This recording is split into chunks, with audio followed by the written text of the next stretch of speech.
Who actually is Team Jacob?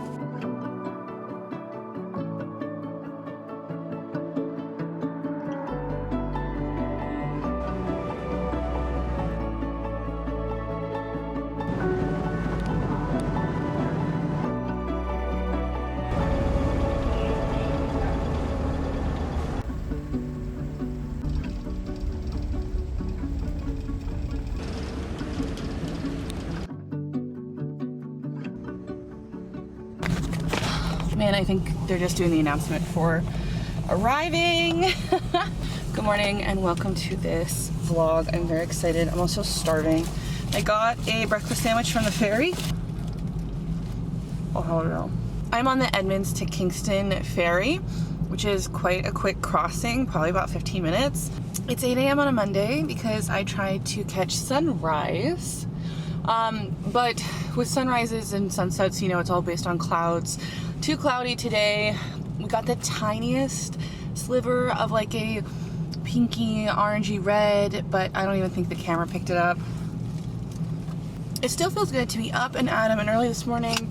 That way I have the full day. It is winter, so sunsets are earlier, and it's gonna take me about 4 hours to get out to the coast. I'm very excited. Hopefully the 2 days that I'm out, it should be bright and beautiful and great for sunsets.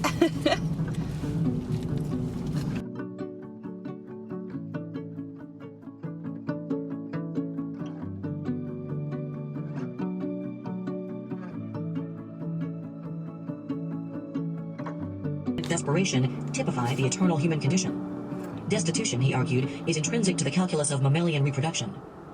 As long as population increases geometrically, doubling each I am listening to an audiobook, Sex at Dawn. I'm enjoying it. I'm trying to lightly track or like lightly inspire myself to read a fiction and nonfiction book each month. So that's my nonfiction for the month. I love nonfiction. I tend to read a lot of it. There are some interesting things in the book that I'm kind of turning like, I keep going back and forth as to like whether or not some of the points in this are solid enough to stand on. I need to apply some sunscreen. But it has been fascinating to listen to on a long drive like this. So it's about 10:30. I'm solidly on the peninsula. I can see the Strait of Montefuco, the body of water to my right. I'm at Salt Creek Recreation and like Tongue Point is kind of the very popular point here. I'm kind of reminiscing because back in like 2020, once everybody hopped on TikTok, I feel like this was one of the first really trending travel locations in like the Puget Sound, outer Seattle area that I was very, very popular and found through TikTok.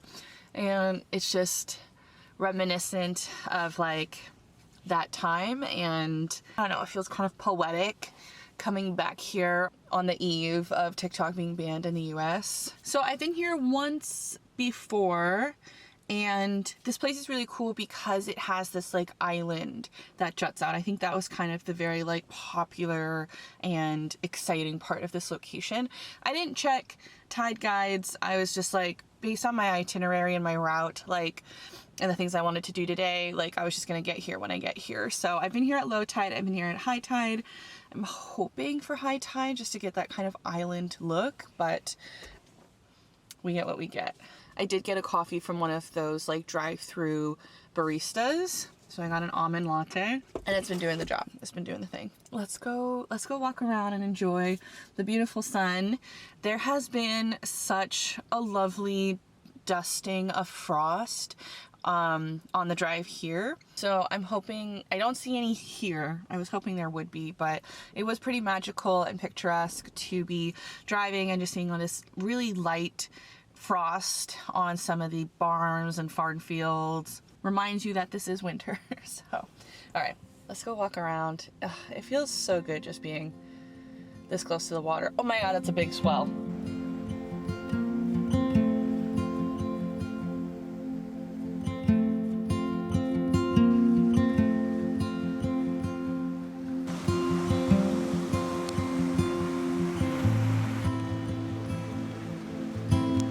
So at low tide, all of this water is gone and it's just all like rocky, gravelly beach. So I'm so excited that I got here for such a beautiful tide. And there are people kayaking and surfing in the bay, which is always really fun. I mean, it's so gorgeous with the sun out.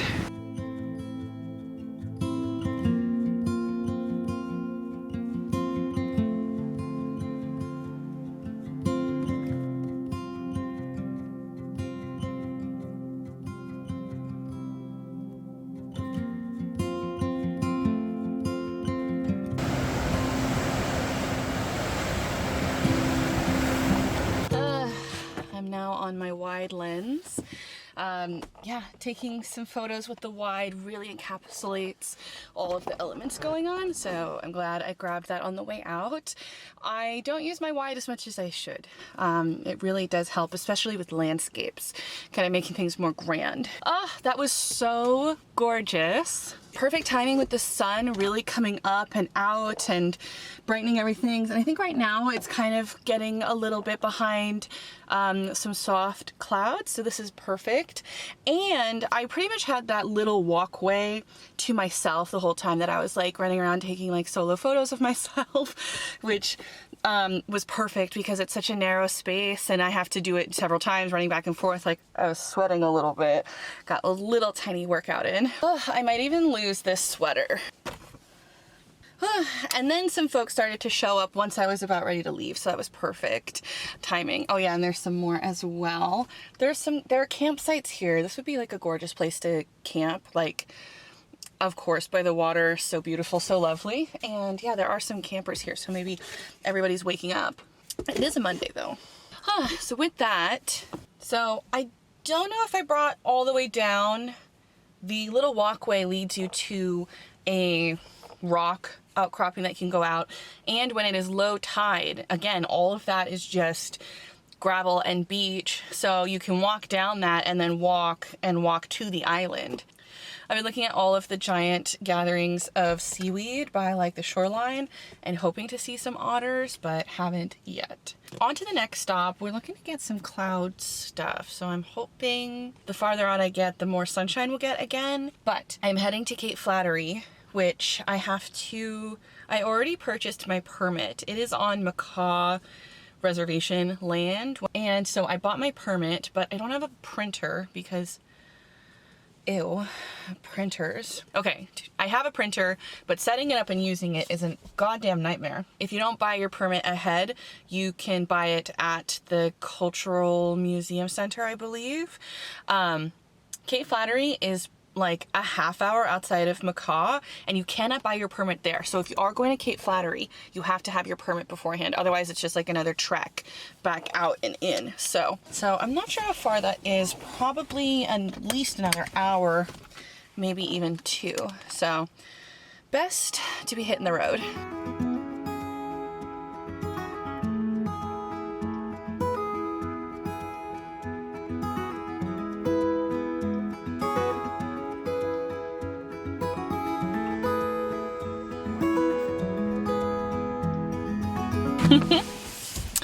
So I have gotten my permit and I've made it to Cape Flattery.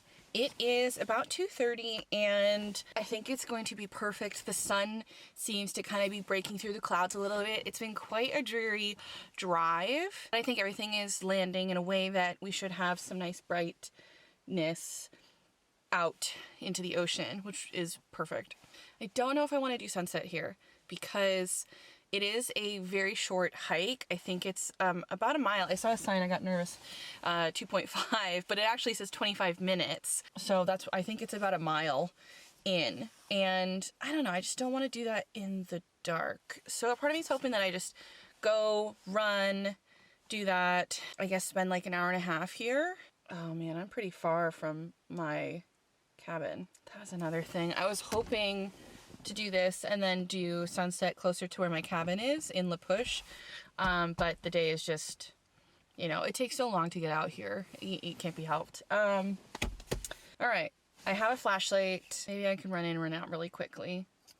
And then I don't have signal here. I can't tell how far I am from, I think I'm probably an hour. an hour from La Push. Best to just get going.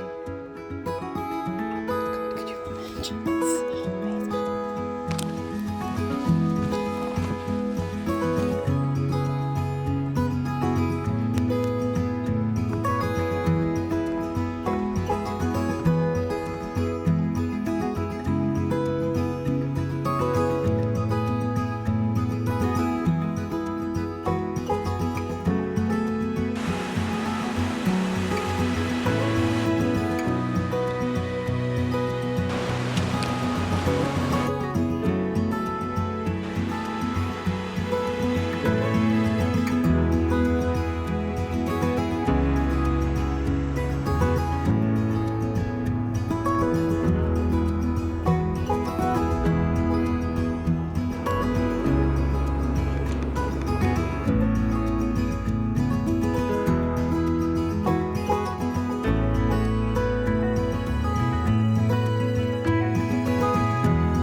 I was like, the sunset will be over once it hits like this solid wall of cloud here, but that's when it like really dispersed and had all those crazy, oh my God, it's so beautiful.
But there was like a counter current wave coming in, so just in case, I'm gonna go up the jetty for a little of protection. I also think the height will look good, be a good view.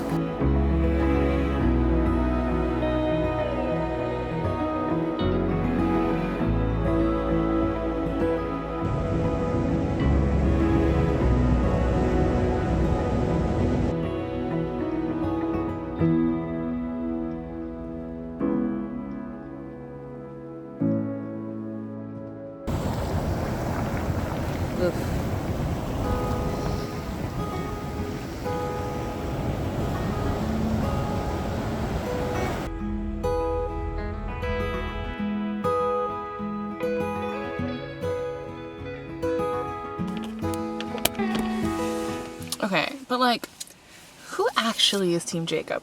I read the books in high school, and perfect time, perfect demographic for the moment. And I remember hearing a lot about the Team Edward, Team Jacob stuff. When you actually read the books, like, Jacob is just kind of very lightly around, and I feel like she's never loses her conviction and love and obsession with Edward. So to me, and there's only like half of one of the books out of the 4 that Jacob has like the time to shine, to like lay his claim, but I never understood.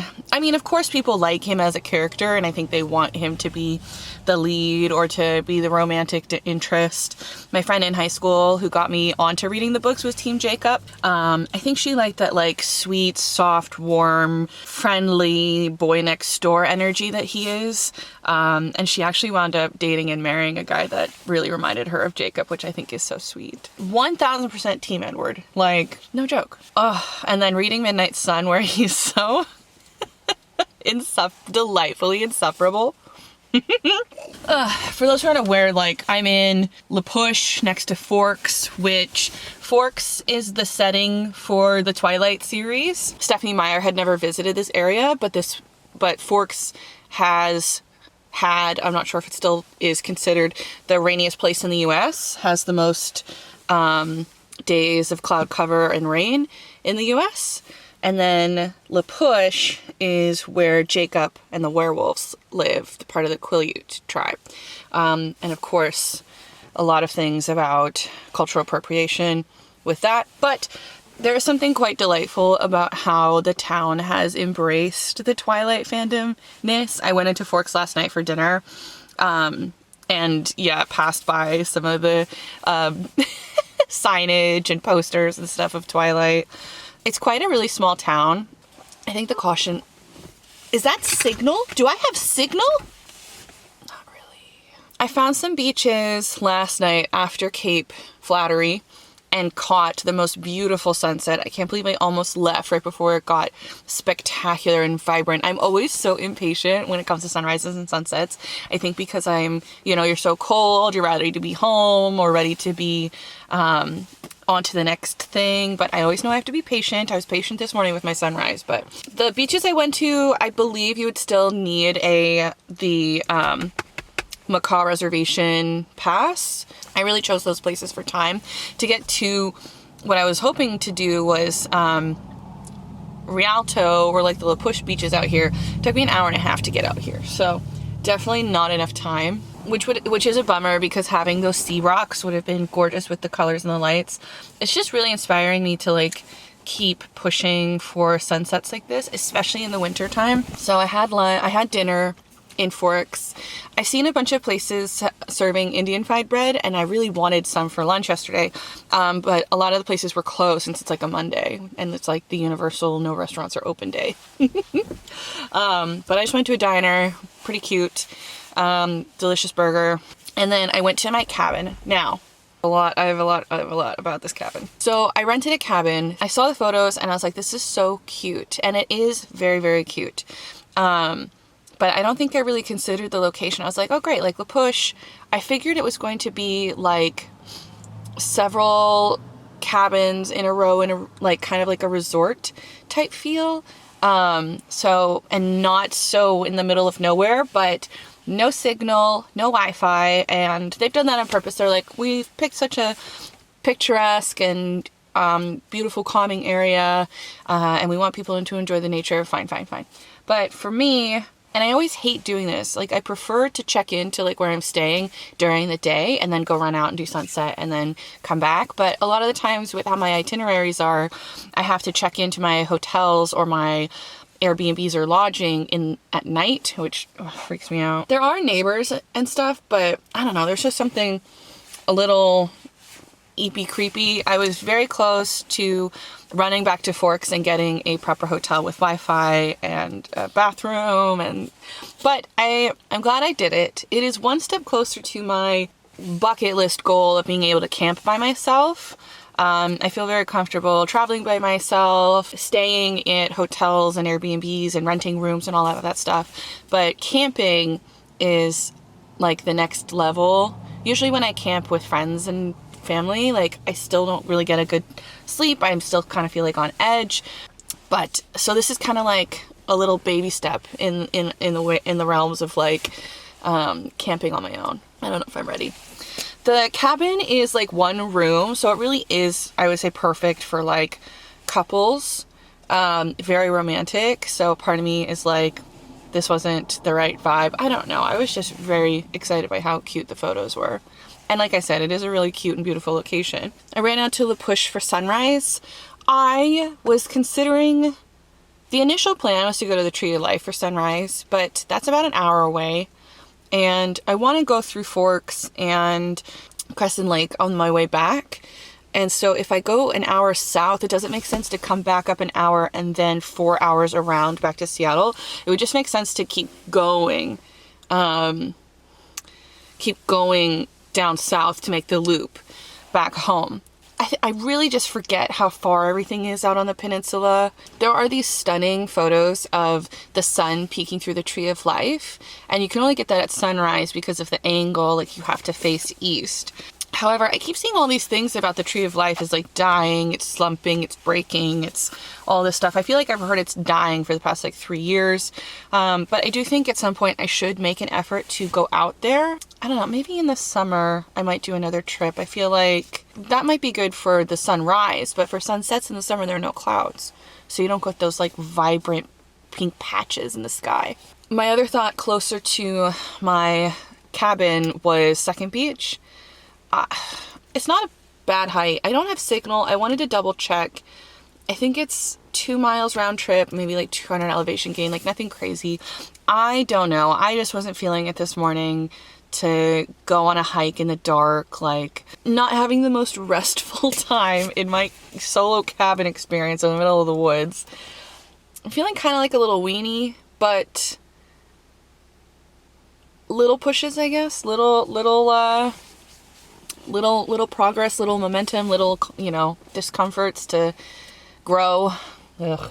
I also don't know if Second Beach would have been very good for sunrise because you're just facing the wrong way. So, I don't know. All I know is that I'm very proud that I went out, had a lovely time at First Beach where I actually went, ran around, got some beautiful time lapses, and got a delicious coffee at one of the local coffee stand huts near some of the other resort cabins, which was something that I thought I was going to be in last night, but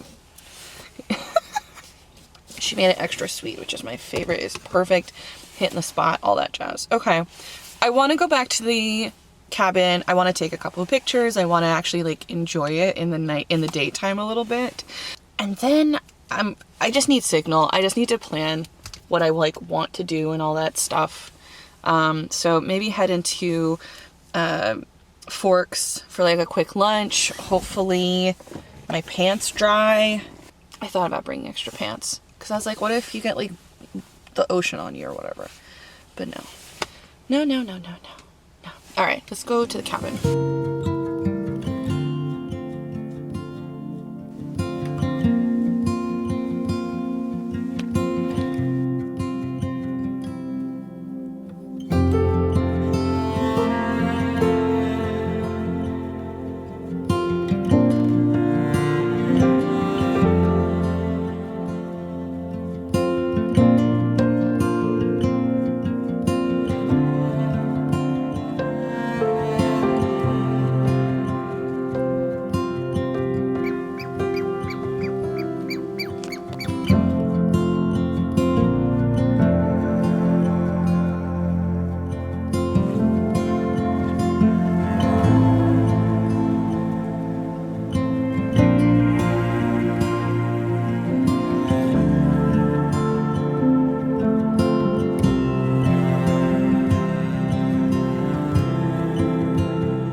Ran around the lake Crescent Lodge and the pier, and it's so beautiful. And a couple came up and we were chatting, and she was like, are you an elopement or wedding photographer? And I was like, a little bit. And she was like, here at the lake? And I was like, no, like Seattle, you know. And she's like, oh, okay. They're visiting from Texas and they're looking for elopements or wedding locations. And I was like, it's normally not like this in January, so this is a fluke. Hopefully it's a fluke. I was hoping a little bit for a light dusting of snow on the mountains, but alas, I think this winter has been too sunny and warm.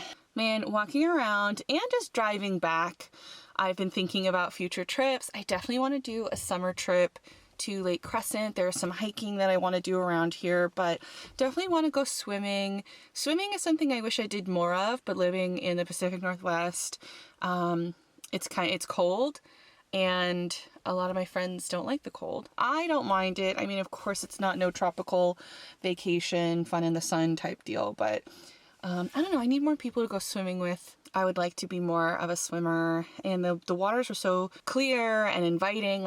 And the sun's out. I was like, oh, you forget it's January.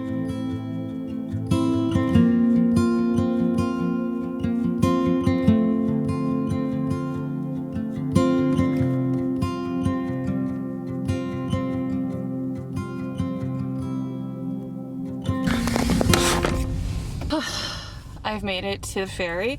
I was worried. I was like, thought I wasn't gonna catch this one. I really just kind of rolled in, but it's actually quite empty now that I'm on it. That does make sense. It is midday on a weekday, but I have had a very bright and sunny drive home. It has felt like a June day. Like, I've had a really lovely trip. It's been a lot of driving.